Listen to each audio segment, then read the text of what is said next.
सिद्धेभ्यः। ओम नमः सिद्धेभ्यः। श्रीमते वर्धमानाय नमो नमिति विद्विषे यज्ञानान्तर्गतं भूत्वा त्रैलोक्यं गोस्पदायते।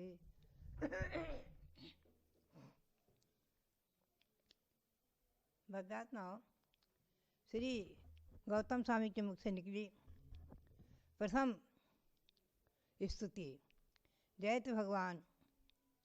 ये प्रथम स्तुति निकली है सबसे पहले मुख से भगवान महावीर स्वामी का साक्षात्कार करते ही श्री गौतम स्वामी के मुख से प्रकट हुई। जो ये स्तुति चैत्य भक्ति, उसी में हम आपको ले चलें। श्री गौतम स्वामी ने कल आपने सुना है, उन्होंने नवदेवों को नमन किया।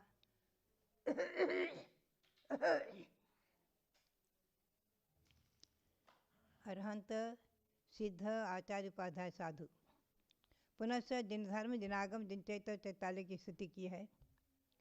आगे वो इसी को और विस्तार से कह रहे हैं।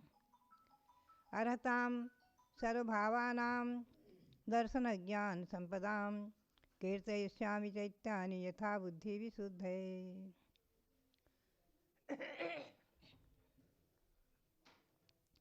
अर्हताम, अरहंतों की जो प्रतिमाएं हैं, चैत्यानि यानी प्रतिमाएं, अरहंतों की जो प्रतिमाएं हैं उनको कीर्तिसाय में उनका कीर्तन करूँगा। वो कैसी हैं? सर्वभावानाम, जो अरहंत भगवान संपूर्ण पदार्थों को जानने वाले देखने वाले हैं। संपूर्ण पदार्थों को जिन्होंने आत्मसात किया है, यानी संपूर्ण ज्ञेय पदार्थ जिनके ज्ञान में झलक रहे हैं। दर्शन ज्ञान संपदाम, और अनंत ज्ञान अनंत दर्शन रूपी संपत्ति, केवल ज्ञान केवल दर्शन रूपी संपत्ति जिनके पास है, अर्थात जो केवल ज्ञान और केवल दर्शन स्वरूप हैं, ऐसे इसी संपत्ति से सहित हैं ऐसे अरहंत भगवान। यानी अरहंत भगवान के गुणों का वर्णन करते हुए कहते हैं कि जो संपूर्ण पदार्थों को साक्षात्कार करने वाले हैं और दर्शन ज्ञान स्वरूप हैं, अनंत ज्ञान अनंत दर्शन केवल ज्ञान केवल दर्शन स्वरूप हैं, वही संपत्ति जिनके पास है, ऐसे उन अरहंतों की चैत्यानि प्रतिमाएं, उनको मैं यथा बुद्धि, अपनी बुद्धि के अनुसार, यथा बुद्धि यानी अपनी बुद्धि के अनुसार, विशुद्ध है, अपनी परिणामों की विशुद्धि के लिए मैं कीर्तयिष्यामि, उनका कीर्तन करूँगा, उनकी स्तुति करूँगा, उनका वर्णन करूँगा। कैसे वो कहते हैं, देखिए आगे। श्रीमद् भावनवासस्थाः स्वयं भासुरमूर्तयः वन्दितानो विधेयासु प्रथमा परमां गतिम। श्रीमद् भावनवासस्था, जो अंतरंग बहिरंग लक्ष्मी से सहित ऐसी जो प्रतिमाएं हैं, और भावन वासस्था, भवनवासी देवों के भवनों में जो स्थित हैं, यानी भवनवासी देवों के जो भवन हैं उनमें जो विराजमान मंदिर, उसमें जो प्रतिमाएं हैं, स्वयं भासुर मूर्तियाँ, जो स्वयं देदीप्यमान मूर्ति स्वरूप हैं, अपनी स्वाभाविक प्रभा से, कांति से जो भास स्वरूप देदीप्यमान है, ऐसी जो प्रतिमाएं हैं, स्वभाव से ही जो देदीप्यमान, ऐसी जो प्रतिमाएं हैं,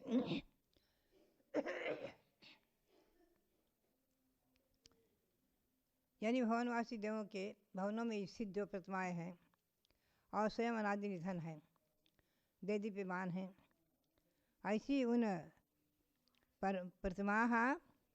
उन प्रतिमाओं की मैं वंदना करता हूँ। वंदिता, उनकी मैं वंदना करता हूँ, मेरे द्वारा वंदित हुए प्रतिमाएं। नः परमाम गतिम विधेयासु, हम सभी को परम गति प्राप्त कराए, परम गति प्रदान करे। परम गति क्या है? परम गति यानी मोक्ष गति, अथवा परम यानी चिन्मय ज्योति स्वरूप भगवान आत्मा, उस आत्मा के स्वरूप को प्राप्त कराएं। परम गति को, सिद्ध गति को, पंचम गति को प्राप्त कराएं। आप ध्यान में रखें, देव 4 प्रकार के होते हैं: भवनवासी, व्यंतर, ज्योतिषी और कल्पवासी। कल्पवासी को वैमानिक भी कहते हैं, विमानों में रहने वाले।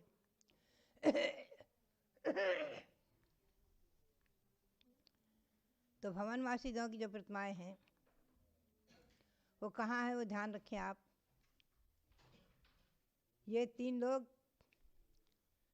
जो अधोलोक, मध्यलोक और ऊर्ध्वलोक, 3 भाग में विभाजित है।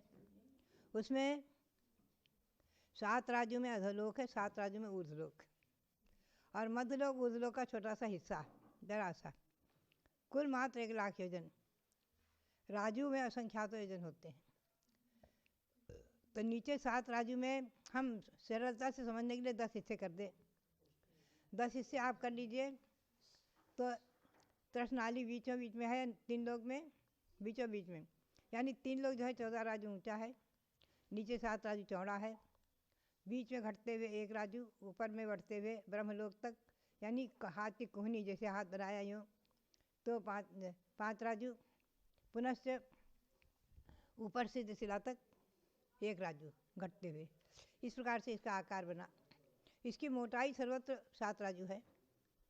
जैसा कि आप हस्तिनापुर में निर्मित जम्बूद्वीप स्थल पर जो 3 लोक रचना है उसमें आप देखें, वो आगम के अनुसार त्रिलोकसार ग्रंथ के अनुसार संक्षेप में दिखाई गई है। तो ऐसे 3 लोक के बीचों बीच में तृष्णाड़ी है। वो तृष्णाड़ी 1 राजू चौड़ी, 1 राजू मोटी है और 14 राजू ऊंची समझ लीजिए, अथवा 13 राजू कहिए। तो नीचे अधोभाग में आप 7 नरक और निगोद आदि सबको हमें घटित करना है। तो नीचे अधोलोक में आप 10 हिस्से कर सकते हैं समझने के लिए। एक हिस्से में निगोद, नीचे के हिस्से में नित्य निगोद, जहाँ अनंत जीव राशि है और वहीं से हम और आप सब निकल कर आए हुए हैं। अनंत निगोद राशि, ऐसा निगोद।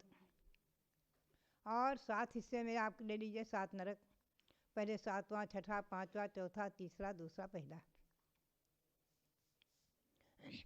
और ऊपर में 2 भाग है, पंख भाग और खर भाग। ऊपर से देखेंगे तो खर भाग और पंख भाग, इन 2 भागों में नरक नहीं है। वहाँ भवनवासी देवों के भवन बने हुए हैं, बहुत सुंदर, बहुत अच्छे।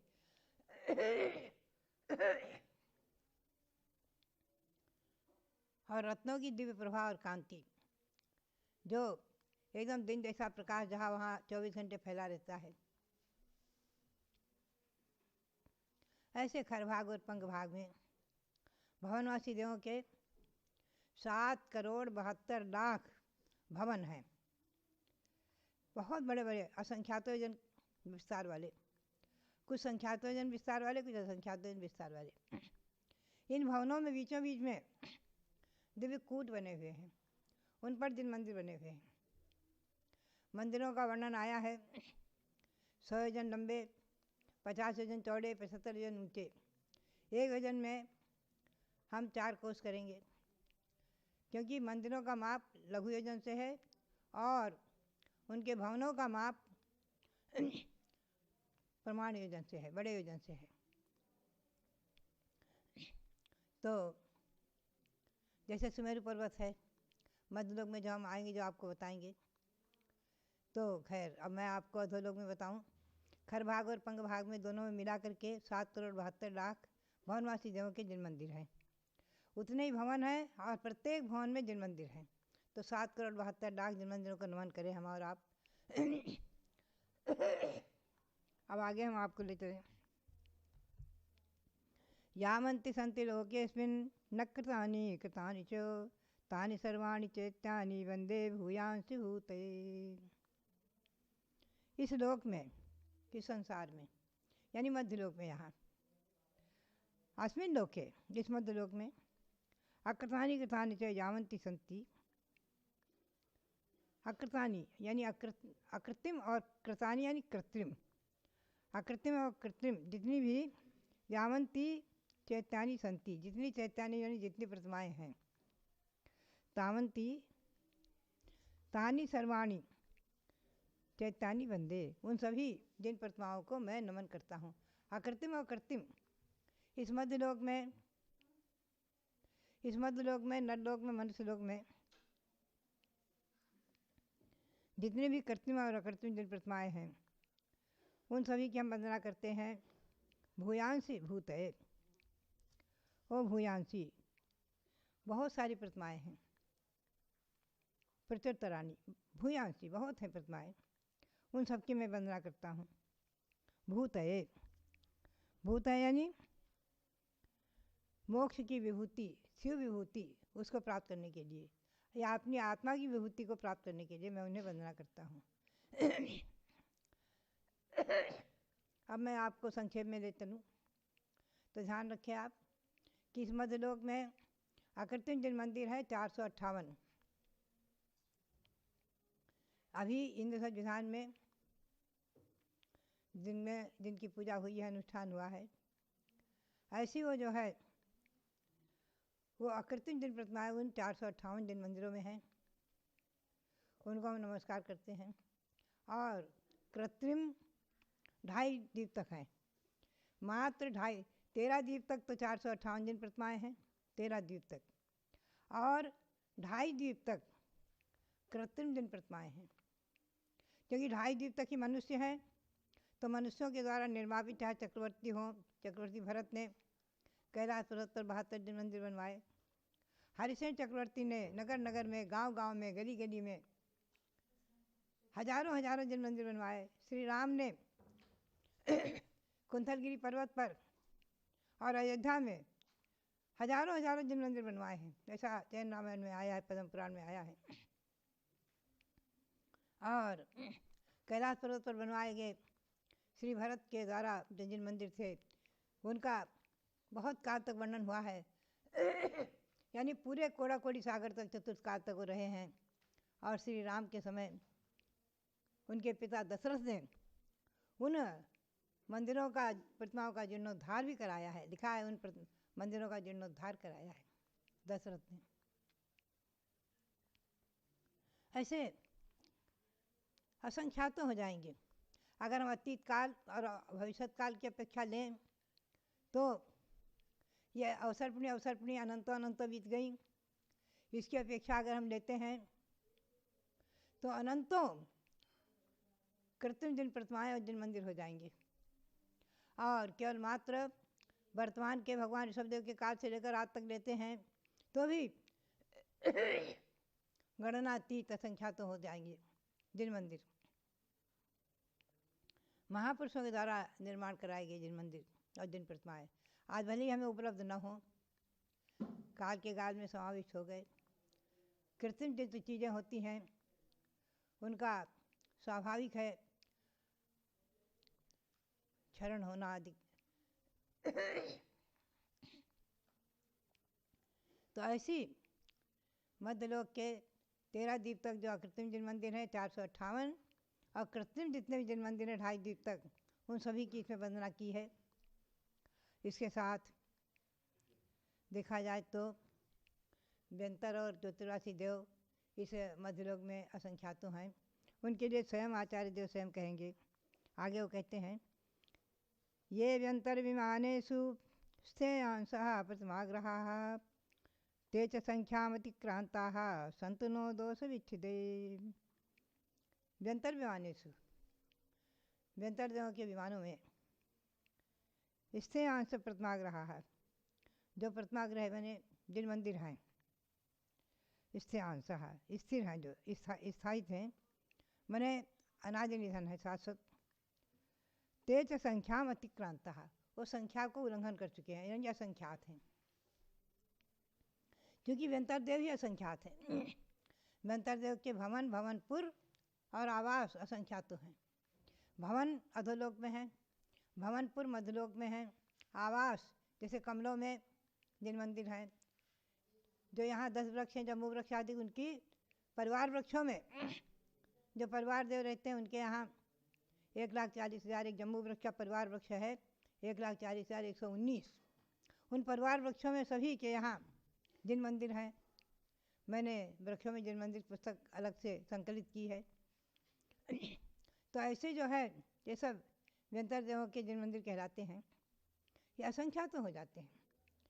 आचार्य सिद्धदेव ने स्वयं कह दिया असंख्यात, गौतम स्वामी ने स्वयं कह दिया असंख्यात, भगवान की दिव्य ध्वनि में स्वयं स्पष्ट है कि व्यंतर देव असंख्यातों हैं, उनके जिन मंदिर असंख्यात हैं। इस प्रकार से असंख्यात जिन मंदिर उनकी वंदना करते हुए वो मैं तेज संख्यावतिक्रांता संत नो दोष विच्छदे है, उनको हम नमन करते हैं। वो हमारे दोष यानी राग द्वेष मोह आदि जो दोष हैं उन दोषों को दूर करने के लिए, उन दोषों से छुटकारा प्राप्त करने के लिए हम उनकी वंदना करते हैं। वो हमारे और आपके सभी के दोषों की विच्छित्ति के लिए होवे।